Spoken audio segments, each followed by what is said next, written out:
డినామినేషన్స్లో last చివరిలో ఉన్నాం.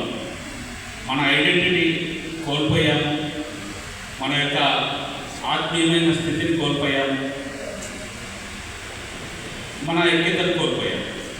తిరిగి అది పొందుకోవాలంటే ఖచ్చితంగా దేవుని దగ్గర మన పెద్దలు, మన పూర్వీకులు చేసినటువంటి తప్పులను మనము దేవుని దగ్గర ఒప్పుకోవాలి.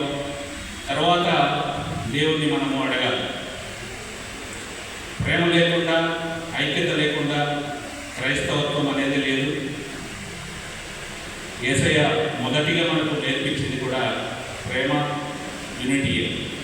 ఇది లేకుండా మనం ఎంత సువార్త ప్రకటించినా కూడా అది వ్యర్థమే. ఎవరిని కూడా దేవునిలోకి మనం తీసుకురాలేము, ఒక ఆత్మను కూడా మనం రక్షించలేము. ఏది మనలో ప్రేమ లేకుండా, ఐక్యత లేకపోతే మన సువార్త కూడా వ్యర్థమే. కాబట్టి మొట్టమొదటిగా ఏదైతే పెద్దలు తలపెట్టారో తెలుగు బ్యాప్టిస్ట్ సమైక్యత అనేది, నేను బీసీటీసీ జనరల్ సెక్రటరీగా ఉన్నాను. మా పాస్టర్ గారు, మా ప్రెసిడెంట్ గారు కూడా ఎనివేల నాగరాజు గారని మార్కాపురం ఫీల్డ్, ఆయన మా ప్రెసిడెంట్గా ఉన్నారు.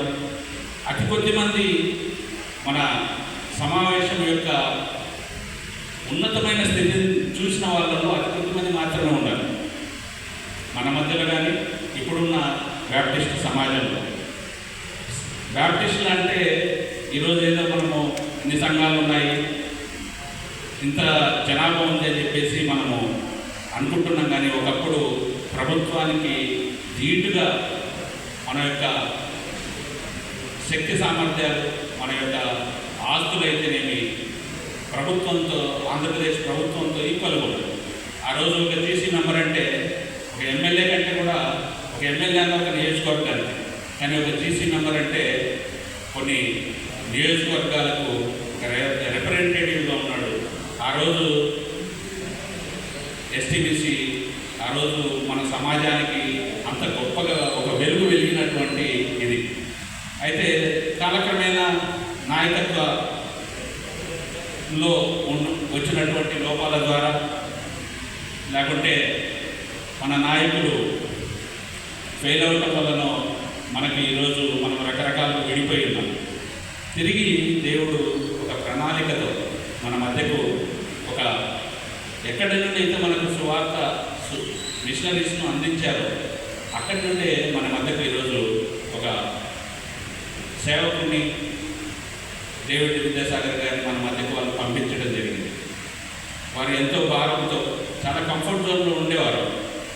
అమెరికా నుంచి ఇక్కడికి రావాల్సిన అవసరం వాళ్ళకి లేనే లేదు. సార్కి అక్కడ చర్చి ఉంది. 96 నుండి అమెరికాలో ఉన్నారు.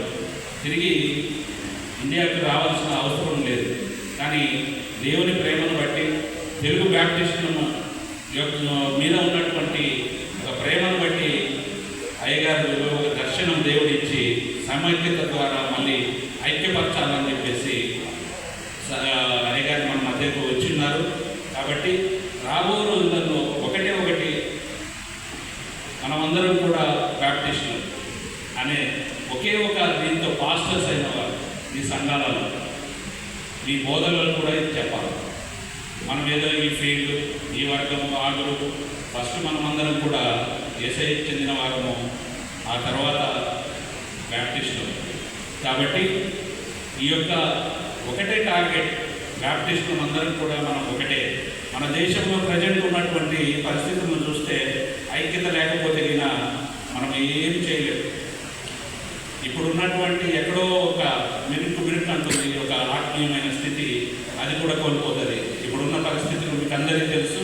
దళిత క్రైస్తవులకు ఎస్సీ స్టేటస్ కావాలని, లేకుంటే 1950 ప్రెసిడెంట్స్ ఆర్డర్ రద్దుపరచాలని, ఈ రకంగా సంఘము ఒక గలిబిల్లో ఉంది. ఎంఆర్పిఎస్ లీడర్లు, మాలమదనాన్ని లీడర్లు వీళ్ళందరూ కూడా చర్చలోకి వచ్చేస్తారు. వాళ్ళకు విశ్వాసత లేకపోయినప్పటికీ కూడా క్రైస్తవులు ఈ రోజుల్లో క్రైస్తవులుగా సంఘాలలోకి వస్తున్నారు. మరి అది మంచితో మేలుతో తెలియదు. కానీ దేవునిలో మనం కనిపెట్టాలా, ప్రార్థనలు కనిపెట్టాలా, మనల్ని మన ఆత్మీయ స్థితిని కాపాడుకుంటూ, మనల్ని కాపాడుకుంటూ మనం ముందుకెళ్ళాలి. కాబట్టి ఖచ్చితంగా ఐక్యత అనేది అవసరం ఉంది. తెలుగు బ్యాప్టిస్ట్ సమైక్యతలో మనం ముందుకెళ్ళడానికి అయ్యగారు సహకరిస్తారు. పెద్దవాళ్ళందరూ కూడా ఒక ప్రణాళిక పద్ధతిలో ముందుకెళ్తారు. కాబట్టి మీరందరూ కూడా ప్రార్థనలు కనిపెట్టి కలిసి రావాలని చెప్పేసి మీకు విజ్ఞప్తి చేస్తున్నాను. Thank you.